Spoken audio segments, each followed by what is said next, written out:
gaaw fukki fan ak ñett si muharam di rakat ji gàmmu atum junni ak ñeent téeméer ak ñeent fukk ak ñett sa gàddaay ga mbokk yi dal leen nag jàmm si xibaar yi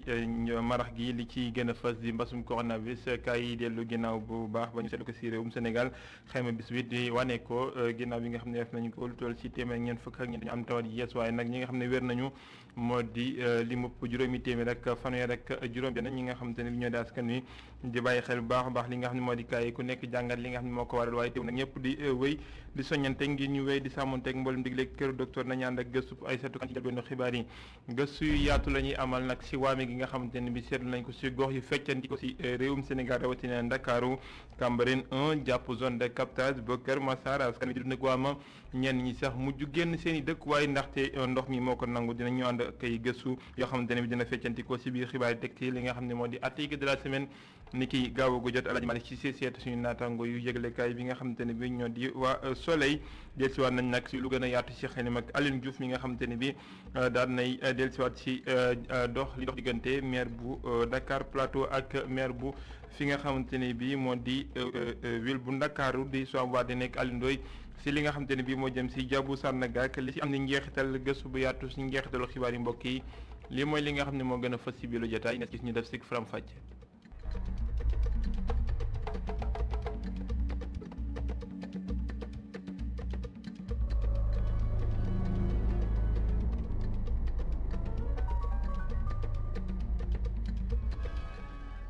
seetloon nañ ko ñëpp ayu bés bi kaay daal di dellu ginnaaw si mbasum coronavirus xayma bis bi te wane lu ni mel di wuy di ko firndeel jëwriñ ji yëkkati woon kàddu barki démb moom it daal di koy xam ne Abdoulaye Diouf Sarr tey ji ñu am lu toll si téeméer ak ñeent fukk ak ñeenti kaay yoo xamante ne bi ñi wér toll na ci juróomi téeméer ak fanweer ak juróom benn way ñi ci faatu yi toll si fukk ak benn ginnaaw loolee seetlu gi wàll ñu dem jox kàddu gi ñi nga xam ñoo di doomi réew mi jàngat li nga xam ne am nañ ko si ñiy jàpp ne ndogalu suñu borom ak ñaanu kilifay diine si réewum Sénégal ñeen jàpp ne dañoo war di wéyante li sàmmonteeg li nga xam ne moo digle ak tere waa kër docteur su ko defee mbas mi daal di jeex tàkk si réewum Sénégal gëstu bi dañ ci ànd ak ki nga xam ne moo di Aïssatou Kane ak Moussa Fall. dellu ginnaaw mbas mi sàmmonteeg digle kër docteur du moo ko waral si gis su ndaw si ñu dajeel si marché Liberté 6 jaaykatu diw yaram bi jàpp ni yërmande yàlla moo wàcc si ñun. mbugal la de bu leen yaakaar ne ay corona ay mbugal bu yàlla wàccee la ndax suñu dundin dafa ñaaw dafa salte mooy ne ñu ngi bokk kaasu ataaya ñu ngi bokk kaasu café ba léegi kon corona bu wàññee ko loolu wàññiwu ko de yàlla moo ko wàññi ndaxte yàlla lu mu bon am na ñu mu rus suñu biir nañ xoolaat suñu jikko yi defar suñu toogaay defar suñu nekkin te tàppe suñu xol yi dund li yàlla santaane ñu xool ndax corona du fi jóge.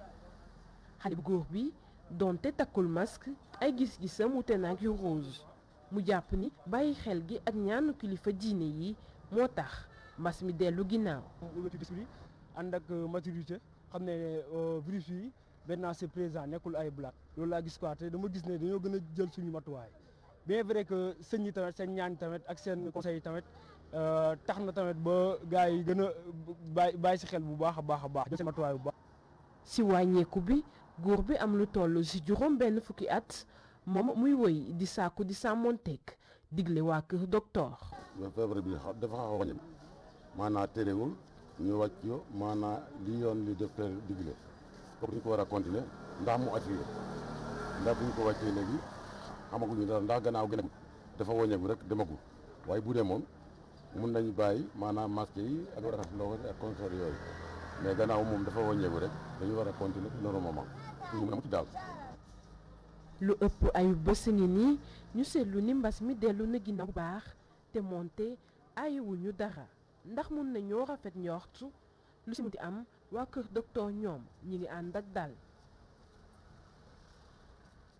Aïssatou Kane bu mbas mi delloo ginnaaw moom waame gaa ngi wéy di upp bopp ñu bëri si réewum Sénégal tere leen a nelaw am na ñooñ sax dañoo mujj génn seen i dëkkuwaay ndax ndox mi da ko nangu loolee seet nañ ko si Cambérène 1 bi nga xamante ni bi demoon na seeti leen ak jafe-jafe yi nga xam ne ñu ngi koy dund Ami Diouf nga nag Seydina Mbaye. ay poto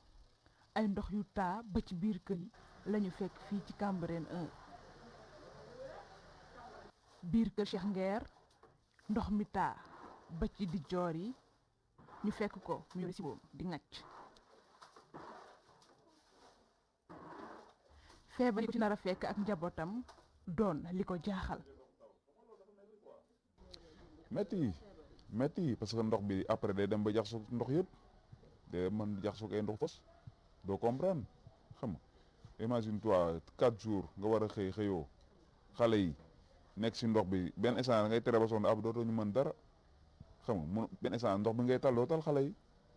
ngay sonn doo tal xale yi ndox bi ngay tal nu mu génnee fii mën na jur ay feebar mën na jur lu nekk ak feebar bi ñuy wax nii xam nga ak feebar bi ñuy wax nii yow ruq boo xam ne ndox bu duggee du génn pompe bu nekk fi bu koy génne ay nit ñu koy génnee ñi lay jàppale bu yàggee dañuy sonn. ndox mi nangu woon këram ba tax mu dem luye ji. daaw fii sama néeg fii la ko ndox mi nangu mañ mat laa sama diwlin sama ceeb amatuma dara damaa luye ji fi mu nekk nii waaye bés bu nañ dëkk bala ngaa yegg pharmacien bi diggante fuur beeg pharmacien bi ci laa luye aw ma mat laa aw ma dara bu ñu demoon sama néeg tey basang laa law. ñu dëkk di yuuxu wollu te terewul at bu jot ñu dundaat jafe-jafe yi. jaxle lool di wutum dimbal at mu nekk gis nga kër gi dañ koo toj lali ci nekkoon nag fauteuil yéeg li mu fi fekk lépp da koo yàq ñu jaaxle nag di wutu wall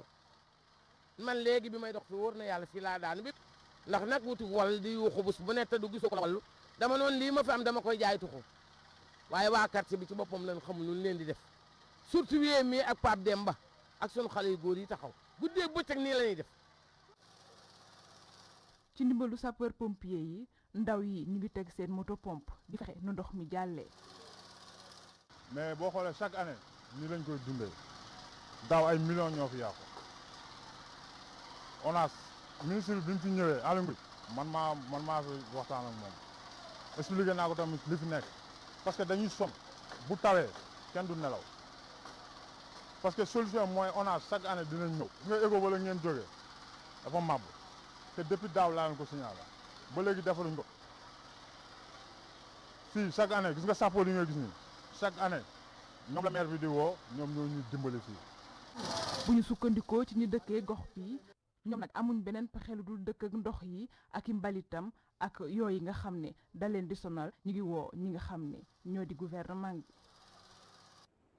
Ami Diouf lu ni mel moom la ñu seetlu si zone de captage yi ñoom sax gën a métti leen ndaxte li nga xam ne moo di bassin ba ndox ma daf ko ëppale ba mujj di wàlli jëm sa kër ya njaboot yi daal di sa ngém mëntuñoo dem mëntuñoo dikk liggéey sax mëntuñ koo defandi dañuy dem ba zone de captage ànd ak ki nga xam ne moo di Abdourahmane Li moom it maa àndoon ak Seydina Mbaye. dal gu ñu tàmmul di nemmeeku la ñu seetlu fii ci tali bii ci biir zone de captage. muy koñ bu taaba lóor gannaaw taw yu metti yu ñu nemmeeku loolee dem ba jur bassin de rétention bi tuuru si koñ bu ñu sukkandikoo si ñi fi dëkk Baye Fall mu boole ñàkk pexe ak jaaxle mi nga xam ne ni bile situation daanaka at gu jot ñu dund ko. xet gi sonal nañu aussi xet gi yi te yooyu yëpp ñoom ñooñu ko teg parce que bassin bi ñun mën fekk suñu ginnaaw lañ ko bënn indi ko fi. donc loolu ñoom dañoo war a entretenir bassin bi ba du am lor ñi fi dëkk non bu ñëwee da ngay visiter rek ministre dañoo xool après dem kenn chaque année c'est pareil ah. muy ndox wu nangu te dem tax tey askan wi fi yeewoo jug di lijjanti pexe ay xeer ngir moytandiku ndox mi dugg ci koñ yi wala ñu tegle ko ngir mu mën leen a may ñu dox seeni ay soxla daanaka même ak pexe yooyu yëpp ñenn ñu ci mel ni Bilal ñu ngi wéy di xuus ci ndox mi. ngir doxi seeni soxla. dama def tour pour mën a liggéey ji pour mën a liggéey booy jënd mburu sax da ngay génn xuus bi dugg biir boulangerie pour mën a jënd mburu xam nga pour mën a lekk te et puis ñu ngi wax te corona beeg yëpp si biir xañ si te ay xale fi dëkk doo mën a génn kenn doo mën a wax kenn dama dem fenn fii nga xam fii nga mën mënoo dem fenn. lu ko sorewul dara ndox mi daanaka daa muur benn terrain football. dañ fi def ko souvent aussi ah loolu moom manque assainissement rek moo tax. parce que soo gisee terrain bi su doon taa sax mais si digg terrain bi foofu la doon yem mais dama dégg xaw ma bassin bi am fuite affaire yooyu noonu moo tax mais gars yi soxla nañ tamit ay canalisation yu mucc ay. muy mbir wu tënk ñi ci seeni kër doxatuñu seen benn yitte rawatina jaaykat yi bu ñu sukkandikoo si li taskatu xibaar. même borom oto yi parfois dañuy gaare seen oto jël beneen moyen de transport et que commerçant yi aussi. ñi jege tali bi dafay yàq seen activité daf leen di bloquer seen activité waaw il faut que ndox mi retiré wu pour que ñu mën a commencer reprendre seen liggéey quoi. muy askan wi woo kilifa yi si ñu may leen nopp may nopp woo nga xamante ni dañuy mën a régler bi la jafe-jafe nga xamante ni daanaka ay at ngi nii ñu koy dund. Abdourahmane Ly bokk na fi nga xamante ni bi ñoo gën a mitleeg waa mi si réewum Sénégal Ndakaaru rawatina di Kër Massar ñoom nag li nga xam ne moom la ñuy dund sax tax na njaboot yi moom mëntuñoo nelaw ba yandoor jamono ji am na ay boroomi baax yu leen di dimbale waaye nag ndimbal loolee sax daanaka amut lu muy saafara daanaka si jafe-jafe yi nga xam moom la ñuy dund waral nag ñuy sàkku taxawaay bu gën a mucc ayib ndax amoon na ay dig yoo xam ne demul ci nga dikkul mbaylaar ñu dem ba Kër Massar fekk fa Mamadou Lamine Fati. Kër Massar nekk ci ndox li ginnaaw ay fan rek ndoxu taw bi li nu mel ñenn ñi di ko ñaawtu bu baax a baax te ñoom di wax ne mënuñoo xam li ko waral ndaxte ca gannaaw rek nguur gi defoon na fi ay liggéey yi nga xam ne waxoon nañu ne ngir xeex mbirum mënd bile ci Kër Massar. waxam ko seen bopp nee nañu daaw am na benn waay defal yàlla bu ñëw taxaw fii nii jàppale leen à hauteur de quasiment 1,5 million teg fi pompe bu fexe ba ndox bi mën a dem donc loolu moo lay wan ni que solution mën na am. mais gis nga ren pompe baa ngi nii nee nañu mu ngi ci suufu bâche bi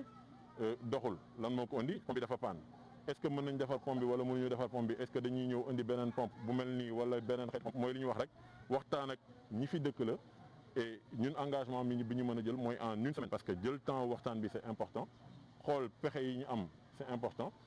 finalité bi maanaam li ñuy wër mooy na dox bi dem waaye ni ñu mën a def pour ndox bi dem bëri na. ay saafara yu jàmp la askan bi bëgg fu mu toll nii ngir mën a génn ci ndox mi lee lu nu mel di xalaatu Amadou Ly di président mouvement Yeesal ci Kër Massar. première solution pompe bi nii est-ce que mën nañ ko defar wala mënuñu ko defar bu fekkente ne mën nañ ko defar ñu defar ko mënuñu ko defar pompe électrique ban pompe lay doon bu mu toll parce que loolu yëpp lu ñu war a seet mën nga fi def ab pompe bu ndaw fekk pompe boobu adapté wul boo xëyee ñu def ci bii pompe la nga dem nga jëndi ko indi ko mën na am fekk nekkul boobu mooy pompe bi nga fi soxla donc laaj na un minimum de waxtaan pour xam lan nga war a jënd ak ñaata lay jar. ay saafara yu muccub ay ngir xeex mënd bi ci Kër Massar loolu la askan wi fi dëkkee nekk ci ndox mi di laaj filekeek ñuy jeexal liggéey yi nga xam ne tàmbali nañ ko fi askan yi nga xam ne ñoo nekkee ci gox yi nga xam ne mënd bi da leen sonal ñoom lu ñu bëgg rek mooy ñu utal leen ay saafara yu jàmp ci ndox mi la. lañ fàtte ñu jógee Kër Massar wutali Sibassor ci diwaanu Saloum wax lu jëm si wàllum ndimbal yi nga xam ne jógee na ci commune bi jëm si ndongo yi fekk baax foofee sa Sibassor ne nekk si ay université ak daara yi fi ko si réewum Sénégal ndimbal toll si 2 millions ak ñeenti téeméeri junni yoo xam ne ñoom ndongo yi rafet nañ ko baax nee nañu jafe-jafe dañ koy dund baax a baax si daara yi nga xam ne moom la ñu nekk di jàng kaw la ñu fekk Fatou Massar ak Assou Mbaye lu ëpp 2 millions ci suñuy koppar moom la nag commune bu Sibassor daal di génne ngir jàppale élèves ak étudiants yi nga xam ne ñoom ñooy yeewoo ci gox bi di Sibassor mu nekk nag koppar boo xamee ne day am na yokkute ci diggante 2014 jàpp 2021. parce que ñun dañ fi ñëw en fin 2014 fekk fi benn subvention bu 300 000 bi ñu ñëwee 2015 maire nañu. mairie de warta subventionné benn amical mais képp kuy étudiant di doomu Sibassor ak université boo munti nekk war nga cee mën a gis sa bopp mu yóbbu subvention bi ci 700 000 en 2016 2017 2018 ba tey jii ñuy wax ak yéen mu yóbbu ko ci 2 millions 4 parce que 2020 1 million 200 la 2021 1 million 200. étudiants yi nag daal di rafetlu li ni mel bu ñu sukkandikoo nag ci njiital amical élèves ak étudiants yi nekk ci commune bu Sibassor. subvention bi nag dina wàññi lu bëri ci seeni jafe-jafe yi ñuy jànkoonteeg ci université yi nekk ci Sénégal. dundu étudiants yi nekk Sibassor ci université yi nekk Sénégal métti na trop parce que da ngeen koy dégg ci télé yi di ko dégg ci rajo yi parce que surtout étudiant bi nga xamante ne nouveau bachelier la kooku day am problème intégration à l'université parce que waxuma laa nag bu nekkee étudiant boo xam ne amagul bourse kooku première année am day métti trop parce que il faut nga def sa première année valider ko jàll sa deuxième année door a mun a am bourse kooku noonu tey subvention bi nga xamante ne ñun recevoir nañ ko fii mun na am benn somme bu ndaw boo xamante ne mun nga ko siy jàppale mu siy gis boppam problème yi mun naa ne bëri na trop mais am problème primordiaux yoo xamante ne wàllum logement ci la bokk ak wàllum restauration. commune bu Sibassor nag mu ngi bokk ci département bu Kaolack. Adama Sarr di ko jaajëfal ñu wax lu jëm ci wàllum politique ak ki nga xam ne moo di Doudou Ndir jiite Sénat di commission bi nga xam ne ñooy saytu wàllum élection yi daal nay dem nemmeeku ji nag ay mbooleem bërëb yu feccante ko nga xam ne ñoo di commission ci wàllum mbind mi nag mu ne rafetlu noonu ni nga xam ne noonu lay doxee di wowoy politique yi ngir ñu it saafara jafe-jafe yi nga xam ne am na ci diggante ñi nga xam te ne bi ñoo di këru politique yi ci réewum Sénégal ay kàddoom Doudou Ndir ñu teewlu ko ak Mamadou Lamine Fati. problème yi boo xam ne gis nañ ko mooy problème yoo xam ne maanaam mi ngi aju ci ay certificat voilà certificat de résidence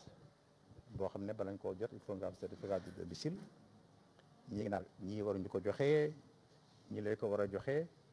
kii waru ko signé kële ko war a signé war nañ ma ko joxuñu ma ko loolu daal problème yooyu lu ñu am problème yooyu nag yaakaar naa ne ñun mënuñ ci sori trop parce que c'est des problèmes administratifs liñ ci mën a wax rek mooy que période contentieuse bi dina am bientôt buñ ko ubbee koo xam ne yaa ngi bindu ci liste électorale yoon may na la nga dem annuler inscription boo xam ne yaakaar nga ne mi ngi mi ngi dëpp ci benn certificat de résidence boo xam ne jaarul yoon loolu tamit bu ko électeur bi di def day fekk mu nekk ci liste électorale boobu ci commune ba te tamit ñun Sénat ne leen ci jàppale ne leen ci gunge ba ñu am ci ndam wala ñu bañ ci am ndam mais loolu tribunal yi ñoom ñoo koy tëral. échelle nationale bi mënuñ ci wax dara parce que il faut ñu am évaluation wu SEDA yëpp SEDA yi dañuy envoyé suñu rapport dinañu xool seen rapport léegi dañuy xaar période contentieuse bi jeex ba ñuy consolider fichier bi ñu xam éventuellement quel est le nombre total d'inscriptions, quel est le nombre total de mouvements sur la carte électorale. Il faut ñu xam ko. ginnaaw politique ñu beew xët ci wàllum ada ak programme bi nga xam ne moom la ñu duppee MVP di ab musique vidéo ak programme nga xamante ne bi dañ daal di koy amal ngir tàggat ñi nga xam ne ñoo di ay ndaw ñi yëngu si wàllum musique ñu bëri nag gis seen bopp tàggatu ci bu baax ba daal ciy génn di ab ndaje boo xamante ne bi daan nañ koy amal ci waaye ñoo xam ne ràññeeku nañu lool si wàllu musique si réewum Sénégal ndaje la it fekke woon nañu ko Abou Tedi Sow ak ci lenn ci ay xale yu ñu tàggat ci wàllu musique ak yeneen yu ci aju jébbal nañu leen ay lijaasa niki alxames ji ñi amaloon projet boobu di musique and vidéo programme doogu ci jàppale ñi ci raw ba lépp lu yittewoo nu yombalal leen ko kilifay fonds de développement du service universel des télécoms di ci wone seenu mbégte. dañu jàpp rek ni wàllu xarala yu bees yi internet bi daf ci am solo te njëriñ bi warul nekk rek toog di ko jëfandikoo pour mu bañ a jural suñu askan loo xam ne lii koom-koom la maanaam yaakaar nag ne fii Sénégal si talent yi ñu am si artistes yi ñu am ndaw yi am nañu talent ak potentiel boo xam ne bii li ñuy produire si contenu mën na jëriñ Sénégal. kii di Mbacke Dioum ñu ràññee ko lool ci mbirum musique ak production Namador ak talent yu ndaw yi ak benn maison de production bu muy taxawal. ñetti talent yi ñu gis nii après di ngeen gis ñun fu ñu leen àgg parce que non seulement formation bi ñu def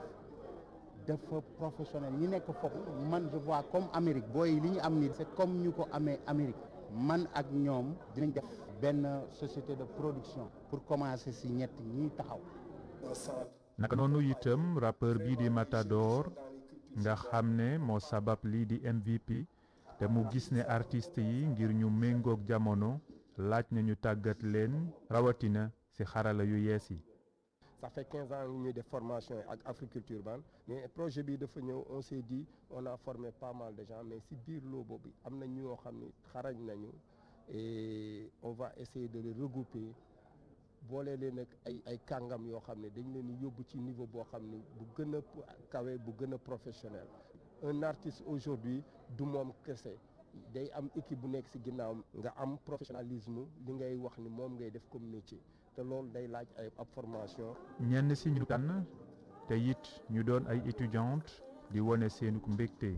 MVP nekk na projet boo xamante ne ñëw na pour dimbali jeune talent yi nga xamante ne ñu ngi ci milieu hip hop bi culture urbaine ñëpp xamante nañ que c'est benn nouvelle branche la ci musique ci maa ngi woy ci ay thématiques yu bëri thématique sociale politique et même suñu vie ñun ay étudiants yi donc musique permettre na ma pour dénoncer d'une autre manière que étudiants yi normal yi di ko def genre ci entre guillemets. ci sargal googu ñu nu ràññee lool ci wàllu musique teew fi ngir gunge xale yi te dooleel leen ndax seenu ëllëg ci aar bi mucc ayib. Abouteli Sow ginnaaw Tchad ñu daal di wutali biti réew ngir daal di def ab jukki si xet ca réewum Tchad lañu daal di amale ñoom gouvernement bi daal di génne daanaka xaajub seen takk der yi nga xam ne ñu ngi nekkoon si 5 Sahel lu toll si juróom benn téeméeri soldat lañu daal di génn si woogule kuréel nga xamante ni bi ñu ngi ko xam ne si gaaw gi bu ñu sukkandikoo si bataax bi nga xam ne jëwriñ ji yor wàllum kaddu yi foofee di porte-parole gouvernement bi di Abdourahmane Souleymane daal na koy xamle li mu nag layalee kaddu yu ni mel nga xamante ne bi ñoom ñu ngi doon yëngu si diggante diggalup ñetti réew yi li ñuy wax sonu 3 frontières yi di Mali Niger ak fi nga xam ne moo di Burkina Faso nga xam ne foofee dafa tar lool si wàllum xeex ak ñi nga xam ne ñoom ñu duppee jihadiste moo di dañuy soppi ni nga xam ne moo di aw doxalin waaye du dañuy génn rek ngir bëgg a génn ñu ubbi weneen xët jëm si xët wu mujj jotaay bi ak li nga xamante ni bi moom la ñuy ànd ak Alaaji Malick si seen gaaw gu jot tey nag mu fekk suñu naataango yi nga xam ne ñoo di waa Soleil del si war nañ nag si xët-xëtloo gi dox diggante Soham Wardini nekk ak ki nga xam ne moo di Alioune Ndoye maire bu ville bu Ndakaaru ak Dakar Plateau si Yeesal Dia bu Sandaga li nga xam ne moo ko wundu dëgg del si war na si gëstu bu yaatu si xalimaam waaye tamit del si war na si jafe-jafe yi nga xamante ni bi ñooy yaxantu sa jaba ñu ngi koy dund article de la semaine ñu teewlu ko Alaaji Malick si se mu ngi àndoon nag ma fal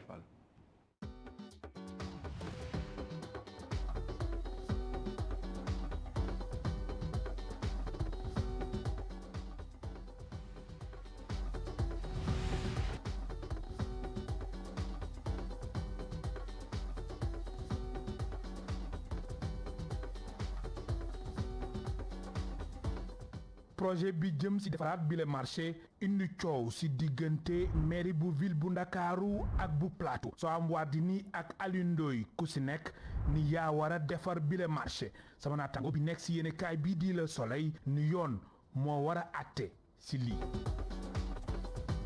su ci nekk ñoom ñaar génn na wax na joxe argument ne moom moo war a gérer li nga xamante ni moom mooy marché bi am kii wax na. Alioune Ndoye wax na Soham Wardini wax na mais man pour man am na solo si ñoom mais amul solo soo xoolee la nga xamante ni par exemple tey commerçant yi ñu ngi koy vivre présentement foofu noonu di vivoter dunduñu man pour man débat bi fu mu war a nekk mooy nañu def marché bi ba mu normal jox ko ñi nga xamante ni ñoom ñoo ko yeyoo ñoom ñu jaay pour génn si situation bi nga xamante ni présentement ci la ñu nekk. débat bi mën na passionnant parce que dañ nañ Sandaga patrimoine classique la historique classique la.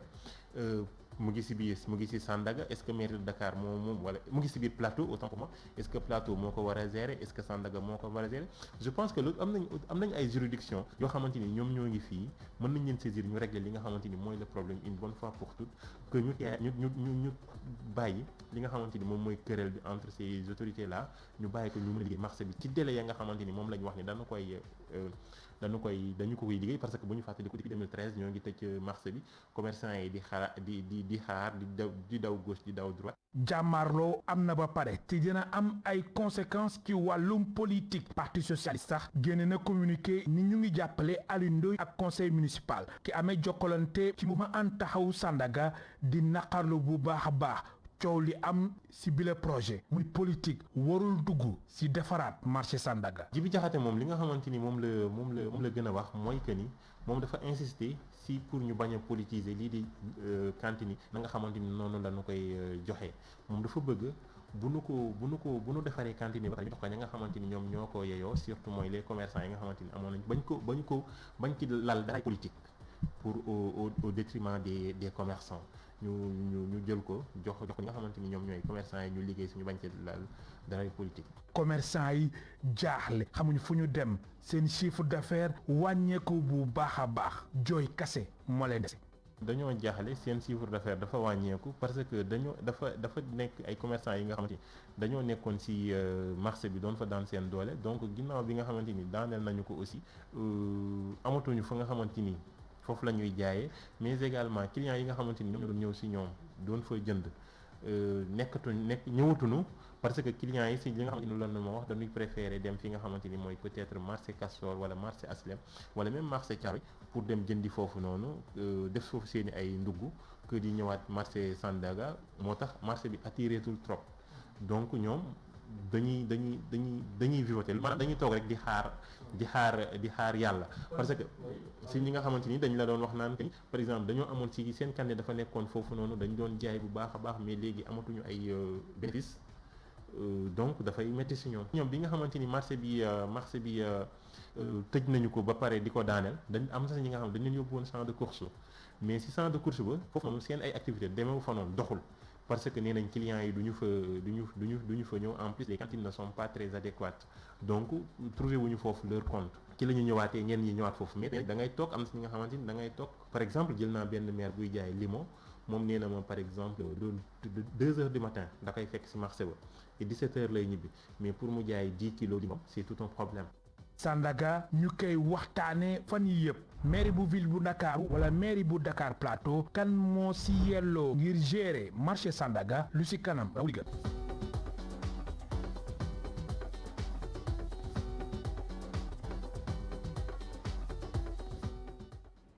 Alaaji Malick Cissé li ci kanam raw liggéey yéen yoroon seen i gët dañu bàyyi xel ak yoroon seen i nopp di taataan lii lañ ne indiloon ci jataay bi la xibaar jaajëfal leen ci teewlu gi 19h45 di ngeen ànd ak Soxna Awa Diop seen ci xibaar ci kàllaam nga nasaraan xibaar di wéyandi ci www.media.sn